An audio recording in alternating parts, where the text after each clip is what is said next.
Bonjour les amis, bienvenue. Alors toujours avec les nombres complexes, cette fois avec la forme trigonométrique ou bien la forme polaire, on va corriger l'exercice suivant. On considère le nombre complexe z qui est égal à 1 plus i tangente alpha, avec ce alpha qui appartient à l'intervalle ouvert pi sur 2 pi. On nous demande ici de déterminer la forme trigonométrique de z et de ce nombre-là, z fois 1 moins z, le tout à la puissance moins 1. Alors vous allez déterminer la forme trigonométrique de z, ce z-là. Après, vous déterminez la forme trigonométrique, bien polaire, de ce nombre-là. Bien, mes chers amis, faites un effort, mettez la vidéo en pause, faites un effort avant de voir la solution. Bien, alors, avant toute chose, avant de corriger l'exercice, je vais d'abord vous donner un rappel sur ce que c'est que la forme trigonométrique ou bien la forme polaire d'un nombre complexe. Alors, tout d'abord, je vais d'abord vous rappeler les méthodes de repérage des points dans le plan. Si on a un plan rapporté à un repère orthonormé, si vous avez un point ici, M, alors comment on va repérer ce point? Eh bien, vous pouvez le repérer grâce aux coordonnées cartésiennes. Ça veut dire, on va le projeter sur l'axe des abscisses, on va trouver ici son abscisse, et on va le projeter sur l'axe des ordonnées pour trouver l'ordonnée. Et on dit qu'on peut repérer un point grâce à ces coordonnées cartésiennes, x et y. Et ce sont des coordonnées uniques pour ce point-là. Ça veut dire, si vous voulez, par exemple, trouver le point A de coordonnées 3, 2, alors soit vous parcourez 3 fois l'unité de l'axe des abscisses, et puis vous parcourez dans le sens des axes des ordonnées 2 fois. Voilà. Ici, 1 et 2. Donc, c'est là où on trouve le point A. Donc, ça, c'est une méthode pour repérer tous les points du plan à l'aide de ces deux coordonnées cartésiennes. Eh bien, figurez-vous qu'il y a une autre méthode pour repérer un point dans le plan. Alors, prenons par exemple le point M. Si on veut repérer ce point, alors on peut le repérer à l'aide de cette distance-là, qui le sépare de l'origine. Je vais appeler cette distance ρ. Et je peux aussi le repérer avec cet angle-là, θ. L'angle que fait ce vecteur OM avec l'axe des abscisses. Surtout ici, je parle de la partie positive de l'axe des abscisses. Donc je peux dire que ce point-là, le point M, peut être repéré par cette distance qui le sépare de l'origine du repère, ici, et l'angle que fait ce vecteur-là avec l'axe des abscisses, θ. Donc ça, c'est ce qu'on appelle les coordonnées polaires. Ces deux coordonnées, ce sont les coordonnées polaires. Par exemple, si je veux repérer le point, par exemple, le point M, je l'appelle le point A, par exemple le 3 et pi sur 4. Ça, ce sont des coordonnées polaires. Donc pour repérer ce point, je n'ai qu'à tracer un angle ici, un angle pi sur 4. Regardez, je fais un angle pi sur 4, 45 degrés. Après, j'ai la distance qui le sépare de l'origine, 3. Bien sûr, 3, ça dépend de l'unité que j'utilise. Alors, je prends cette unité-là, je dis 1, 2, 3. Et voici le point A. Donc, ce point, il est repéré par cet angle-là, qui est pi sur 4, et par cette distance qui est égale à 3. Ces coordonnées-là, ce sont les coordonnées polaires. Bien, maintenant, quelle est la relation entre les coordonnées cartésiennes et les coordonnées polaires? parce que ce sont deux méthodes de repérer un point. Vous pouvez repérer n'importe quel point dans le plan. Si je prends un point ici par exemple, ce point-là, je peux le repérer avec cette distance. Voilà la distance, ρ. Et regardez, l'angle maintenant, je dois commencer par ici. Hein. L'angle c'est tout ça. Je pars de la partie positive, hein, de l'axe des abscisses, et jusqu'à ce que j'arrive à ce vecteur-là. Ça, c'est θ. Donc ce point-là, hein, je peux le repérer avec la distance qui le sépare de l'origine et l'angle θ. Donc, j'ai dit, quelle est la relation entre ces deux coordonnées? Eh bien, regardez, je vais retracer un autre repère.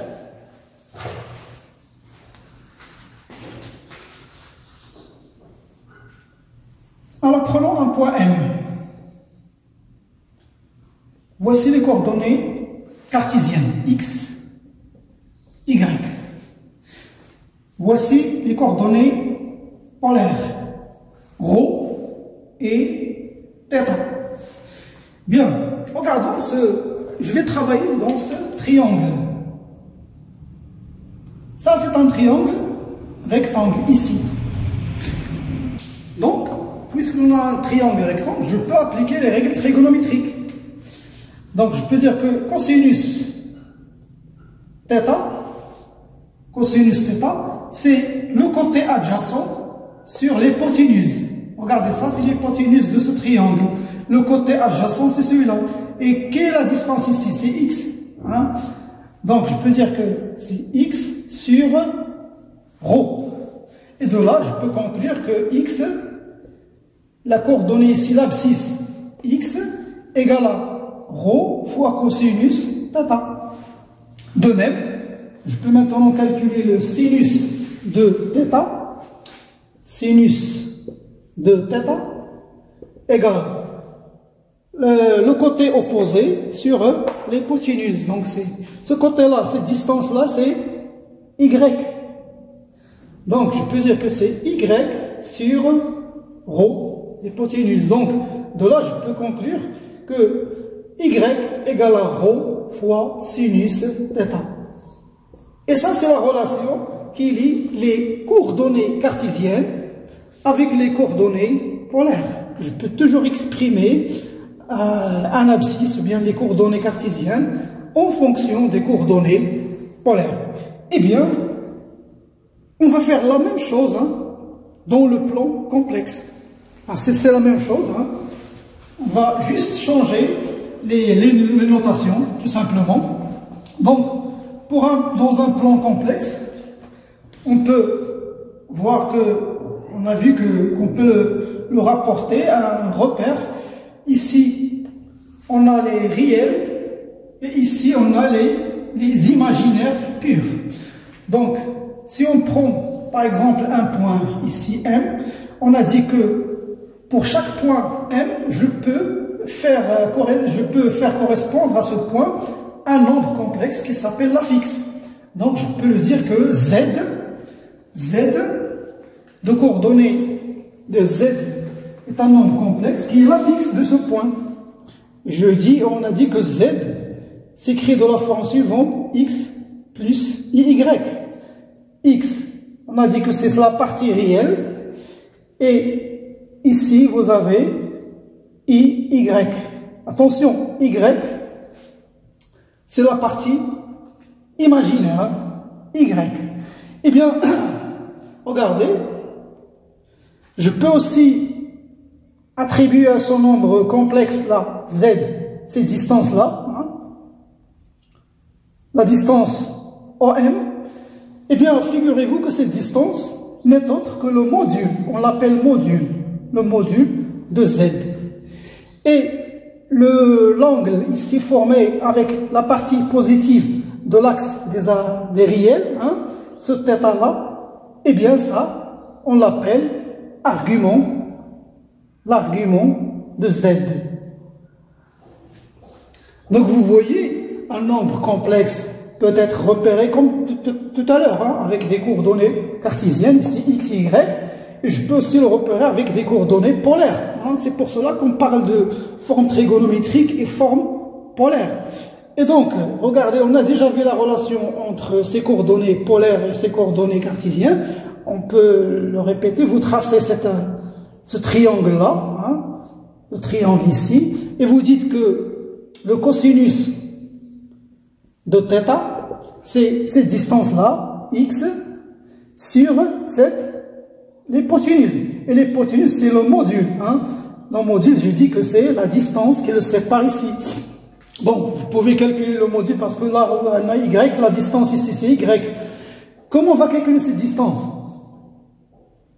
Module de z, c'est quoi? D'après le théorème de Pythagore, hein, c'est, alors, je vous rappelle le théorème de Pythagore, l'hypoténuse au carré, c'est ce côté-là au carré, plus ce côté au carré. Ça, c'est le théorème de Pythagore. Donc, si je cherche le module, je passe à la racine carrée. Ça, c'est le module de z, le module de ce nombre complexe. Je dis le module, je le répète, parce que certains élèves confondent, n'ont pas encore le concept de module. Le module, c'est la distance. Hein, la distance, ça veut dire qu'elle est toujours positive. C'est une distance qui sépare le point d'affixe z avec l'origine du repère. Bien. Maintenant, revenons à notre cosinus. Le cosinus de θ, c'est quoi? C'est x sur l'hypoténuse qui est z. Ça veut dire que c'est x sur le module de z. Et de là, on tire que x égale à le module fois le cosinus θ. De la même, on va calculer le sinus maintenant. C'est y. C'est comme tout à l'heure, hein, sur le module de z, et donc y égale module de z fois sinus θ. Et bien maintenant, je peux réécrire mon nombre complexe z. Ça, cette écriture-là, on l'a déjà vu, c'est la forme algébrique de nombre complexe. Et bien maintenant, je peux écrire mon nombre complexe sous une autre forme en remplaçant x par module de z cosinus θ plus i, je remplace y par module de z sinus θ. Et je peux factoriser par le module de z ici, module de z fois cosinus θ plus i sinus θ. Et vous voyez, les coordonnées polaires de ce nombre sont visibles dans cette expression. Première coordonnée, c'est le module. Hein. Deuxième, c'est θ. Et je dis que θ s'appelle l'argument de z. On l'appelle arg. Hein. Abréviation de argument. Argument de z. Bien, je peux aussi écrire cette écriture trigonométrique, hein, on va l'appeler trigonométrique parce que là on vient d'impliquer les règles trigonométriques, à savoir le cosinus et le sinus. Je peux écrire même z par une forme réduite, hein, je peux l'appeler forme polaire. On va simplement le représenter par son module, comme ça. On écrit ça dans deux crochets, je mets une virgule, et là je mets l'argument θ. Je peux écrire le nombre complexe sous cette forme-là, ou bien sous cette forme-là. Vous voyez, il y en a maintenant trois façons de noter un nombre complexe. Soit vous le notez avec sa forme algébrique, sa forme polaire, sa forme trigonométrique. Hein. Parfois, on appelle trigonométrique même la forme polaire. Hein. Eh bien, maintenant, quelle est l'écriture la plus pratique dans les calculs? Eh bien, c'est celle-là. Hein. Lorsque vous voulez faire des calculs avec des nombres complexes et que vous connaissez le module et vous connaissez l'argument, donc le mieux c'est d'utiliser cette écriture. Donc maintenant je vais vous donner les propriétés de calcul avec cette forme-là, parce que nous allons avoir besoin de cette écriture pour trouver la solution de l'exercice que je vous ai donné au début de la vidéo. Donc rappel sur les règles de calcul. Avec cette forme-là, si on a deux nombres complexes, par exemple z, que je vais le représenter par son module z, et l'argument θ. Bon, je vais dire Z1, module de Z1, θ1. Je considère un autre nombre, Z2, je vais représenter sa forme polaire, module de Z2, et l'argument θ2. Bien sûr, on sait que le nombre complexe a une infinité d'arguments, parce qu'il suffit d'effectuer un tour, vous allez trouver un autre argument. Bien, alors si je calcule par exemple Z1 fois Z2, le produit, alors ça donne quoi? Eh bien tout simplement, vous allez multiplier Z1 fois le module de Z2, et pour les arguments, vous n'avez qu'à faire l'addition, θ1 plus θ2. Et voilà, vous trouvez la forme polaire du produit de deux nombres complexes. Vous multipliez les modules, mais attention, pour les arguments, on fait l'addition. Maintenant, si je divise Z1 sur Z2, bien sûr avec Z2 différent de nombre nul, hein, le 0 de C, alors là, qu'est-ce que je dois faire? Je divise le module de Z1 sur le module de Z2, et pour les arguments, attention, je fais la différence. θ1 moins θ2. Voilà. Si j'ai par exemple l'inverse de ce nombre-là, donc 1 sur Z1. Si vous voulez trouver la forme polaire trigonométrique de ce nombre-là, eh bien vous allez inverser le module de Z1. Mais attention, regardez, pour l'argument, on dit moins θ1. Vous changez simplement le signe. Si vous avez un pi sur 4, là vous allez avoir moins pi sur 4. C'est l'inverse. Une autre propriété pour les puissances, c'est par exemple, j'écris Z1 à la puissance n. Et bien tout simplement, vous mettez le module, vous l'élevez à la puissance n, mais attention, pour l'argument, je dis n fois θ1. Je multiplie θ, l'argument, fois l'exposant ici, fois n. Voilà, avec ces propriétés maintenant, vous pouvez résoudre l'exercice que je vous ai donné tout à l'heure. Bien, passons maintenant à la correction de l'exercice. Bien, alors voici l'exercice. On se donne un nombre complexe qui est égal à 1 plus i tangente alpha, avec le alpha dans l'intervalle pi sur 2 pi, il est ouvert ici, et donc on cherche la forme trigonométrique de ce nombre z. Je vous rappelle que ce qu'on doit faire, c'est d'écrire z comme ça, son module fois le cosinus d'un argument θ plus i sinus θ. Mais attention, il y a une erreur que certains élèves commettent, c'est que là, on doit avoir un plus. C'est très très important. Ici, vous devez avoir plus. Alors, certains élèves m'écrivent des nombres complexes. Par exemple, ici, ils écrivent par exemple racine 2 sur 2. Et là, on met par exemple cosinus pi sur 4, moins i sinus pi sur 4. Attention, cette écriture, c'est pas la forme trigonométrique. Hein. Dans la forme trigonométrique, il faut avoir ici un plus. Bien, alors, pour trouver cette forme trigonométrique, eh bien, soit on peut changer l'expression de z, ou bien on va d'abord calculer le module. Alors, je vous rappelle, le module, si vous avez un nombre z qui est égal à x plus iy, comment vous calculez le module? Le module, c'est la distance qui nous sépare de l'origine. Z égale à la racine carrée de x au carré plus y au carré. Donc, appliquons ça pour ce nombre-là. Le module de z, voici la partie réelle et voici la partie imaginaire. Donc, c'est 1 au carré plus tangente de alpha au carré. Bien, tout simplement, c'est 1 plus tangente au carré.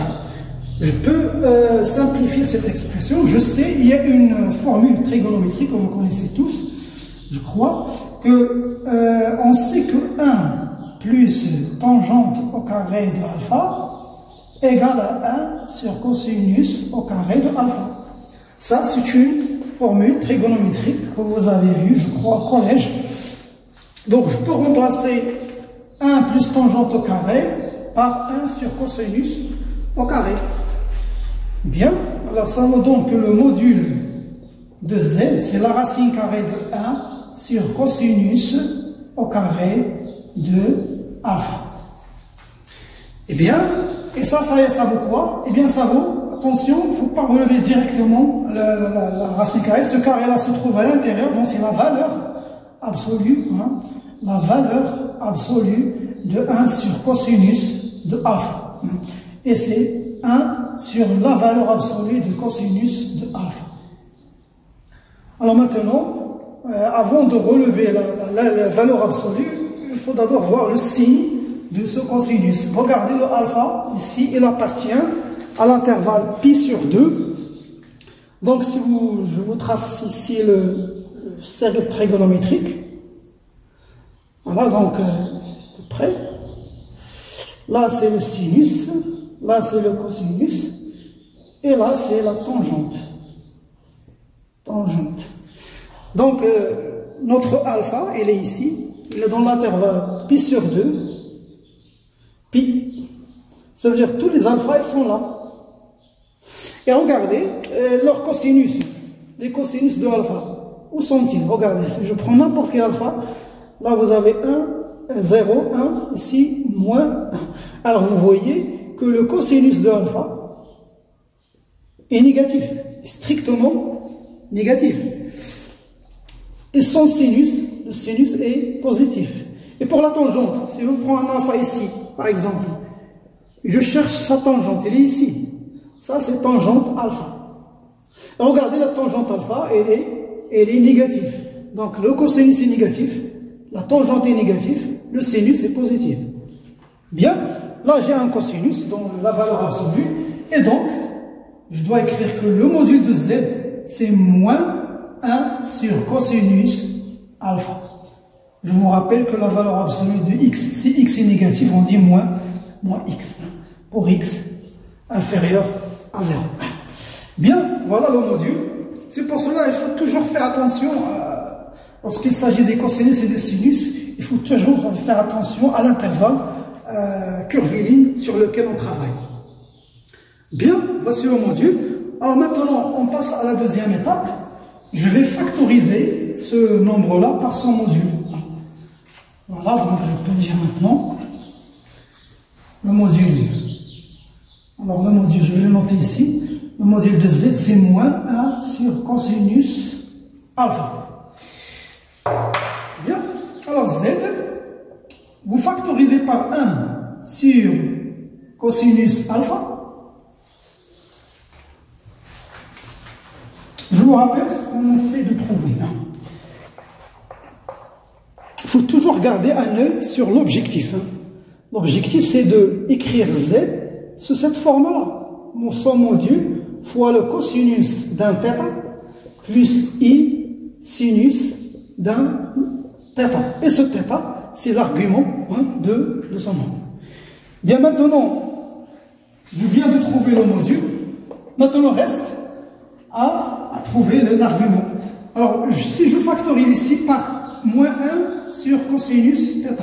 Vous savez, lorsqu'on factorise, par exemple, si j'ai un a plus b, si je factorise, par exemple, par un nombre, par exemple, par a, eh bien, je dois ici diviser par a.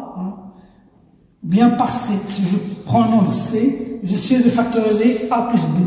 Vous dites a sur c plus b sur c, pour un c différent de 0. Eh bien, c'est la même chose que j'ai fait ici.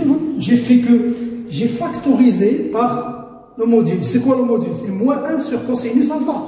Donc, je dois ici multiplier fois l'inverse. Ça veut dire là, je dois avoir moins cosinus alpha. Parce que lorsque je multiplie moins 1 sur cosinus alpha fois moins cosinus alpha, je reviens à 1. Et là, je vais avoir i tangente alpha fois cosinus alpha. Regardez, c'est l'inverse. Hein? Donc, je dois avoir ici I tangente alpha fois moins cosinus alpha. Alors, on va doucement. Parce que lorsque je multiplie ici, le moins et le moins vont se simplifier avec le cosinus aussi. Bien, regardez, on sait que tangente alpha, c'est quoi? C'est sinus alpha sur cosinus alpha. Donc, je dois avoir ici moins 1 sur cosinus alpha fois moins cosinus alpha plus I sinus alpha sur cosinus alpha fois moins cosinus alpha. Voilà, donc je peux simplifier maintenant le cosinus. Maintenant, et qu'est-ce qui va me rester dans tout ça? Eh bien, je vais avoir moins 1 sur cosinus alpha, qui est, je vous rappelle, le module de z, moins cosinus alpha, attention, il y a moins cosinus alpha, moins, le moins ici, je vais mettre ici, I sinus alpha. Est-ce que j'ai trouvé la forme trigonométrique?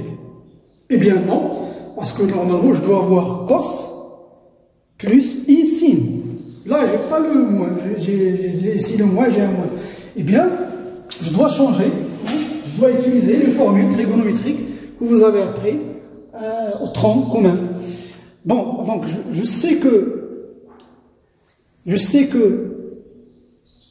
cosinus de alpha plus pi, donc je vais vous donner je vais vous le montrer d'abord dans le cercle trigonométrique, comme ça vous vous rappelez hein, ce que vous avez déjà vu.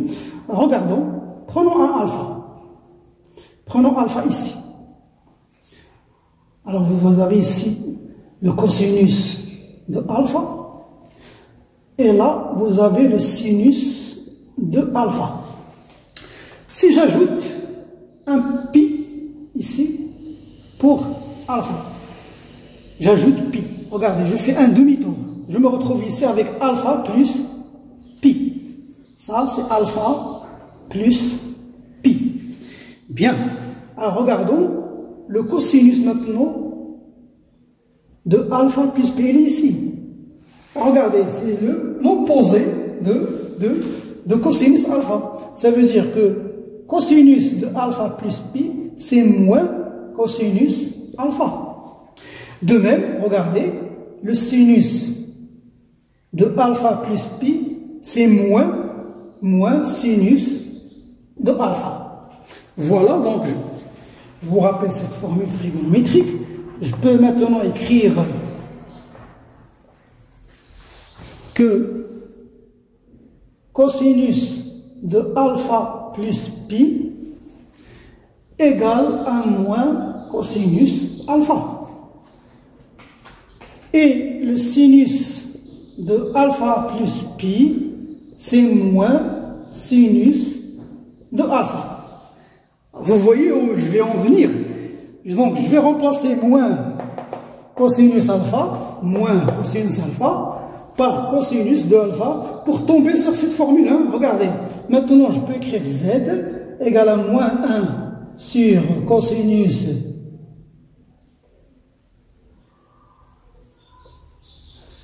alpha fois le cosinus de alpha plus pi plus I sinus de alpha plus pi. Je crois que juste ces deux cas, donc je vais les réécrire ici.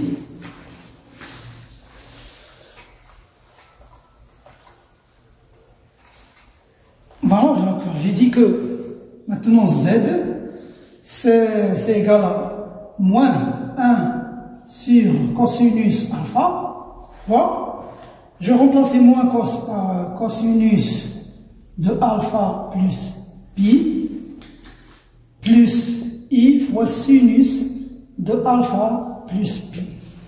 Voilà, mes chers amis, ça c'est la forme trigonométrique de ce nombre z. Donc je peux maintenant l'écrire sous sa forme polaire, maintenant, je peux simplement l'écriture réduite. Hein, c'est le module, c'est moins 1 sur cosinus alpha. Et l'argument, voici l'argument, c'est alpha plus pi. Voilà, cette notation va nous aider à répondre à la deuxième partie de la question. Hein, c'est de trouver la forme trigonométrique du nombre z fois 1 moins z, le taux à la puissance moins 1. Bien. Vous voyez là, toujours ici, le θ maintenant, et le plus, hein, surtout le plus. Hein. Bien, alors pour cette deuxième partie, donc je vais effacer ça, je vais mettre un peu d'espace. Alors maintenant, j'ai trouvé la forme polaire de z, c'est moins 1 cosinus alpha et alpha plus pi. Voilà, donc je vais utiliser cette forme pour répondre, pour trouver la forme trigonométrique de ce nombre-là. Regardez, là, j'ai un produit de deux nombres complexes. Et là, regardez, qu'est-ce que j'ai? J'ai une puissance de moins 1, hein, l'exposant c'est moins 1. Donc tout d'abord, je dois trouver la forme polaire trigonométrique de ce 1 moins z. Elle est facile, parce qu'il y a 1 ici, regardez. Je vais écrire 1 moins z. 1 moins z, c'est 1 moins 1 moins i tangente alpha. Eh bien, c'est moins 1, c'est 0. Et donc, ça va nous donner moins i tangente alpha. Eh bien, regardez, ce nombre-là, c'est un nombre imaginaire pur. Et vous connaissez, lorsqu'on a un nombre imaginaire pur, on peut tout simplement dire que son argument, c'est pi sur 2. Hein. Chaque nombre ici, qui se trouve sur l'axe des imaginaires purs ici, vous voyez que son argument, cet angle-là, hein, c'est pi sur 2. C'est 90 degrés. Donc on sait, reste à trouver le module.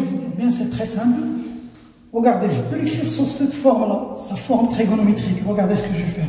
Égal, le module, on le connaît. Hein, on connaît le module des nombres qui s'écrivent IM. C'est Z égale à IM. Quel est son module? Vous pouvez appliquer la règle, c'est M. Vous pouvez appliquer la règle parce que c'est I0 plus IM. Donc c'est 0 au carré plus M au carré, c'est M au carré. Et donc le module, c'est M. Donc ici, je peux factoriser par moins tangente alpha fois 0 plus i sinus pi sur 2. Vous voyez, sinus pi sur 2, c'est 1. Le 0, je peux le remplacer par quoi? Je peux remplacer ce 0 par cosinus pi sur 2 plus i sinus pi sur 2. Voilà la forme trigonométrique de 1 moins z. Et donc vous voyez le module, moins tangente alpha. Figurez-vous que moins tangente alpha, il est positif, parce que le module doit être positif. Et comme alpha appartient à ce nombre, je l'ai déjà expliqué ici, c'est moins tangente, il est négatif. Il est positif, parce que le tangente est négatif. Avec ce moins-là, il devient positif. Et vous voyez l'argument, parce que c'est un nombre imaginaire pur, c'est juste pour vous améliorer avec cette écriture. Bien, maintenant, je peux écrire 1 moins z sur sa forme polaire. Je vais le noter ici, 1 moins z. Alors sa forme polaire, son argument, son module, c'est moins tangente alpha. Et son argument, c'est pi sur 2. Bien, alors maintenant, passons au produit. Alors, je vous rappelle ce qu'on cherche. Je vais l'écrire ici d'abord. On cherche la forme polaire de ce nombre-là. 1 moins z, le tout à la puissance moins 1. Je vais commencer d'abord par faire le produit. Donc je vais avoir z fois 1 moins z. Eh bien, c'est moins 1 cosinus alpha, alpha plus pi, fois moins tangente alpha, pi sur 2. Et on va appliquer les règles de calcul pour ce genre d'écriture. Donc pour les modules, je multiplie le module fois le module. Donc je vais avoir ici le moins fois le moins, c'est plus. Donc tangente alpha sur cosinus alpha. Et pour l'argument, j'ajoute alpha plus pi sur 2. Pi plus pi sur 2, c'est 3 pi sur 2. Voilà. Donc maintenant, je vais faire tout ça à la puissance moins 1. C'est quoi la puissance moins 1? Bien, la puissance moins 1, ce n'est autre que l'inverse de ce nombre-là. Alors l'inverse, hein, alors je peux dire que z fois 1 moins z, tout ça à la puissance moins 1, c'est comme si vous inversez. Et qu'est-ce qu'on a dit pour l'inverse?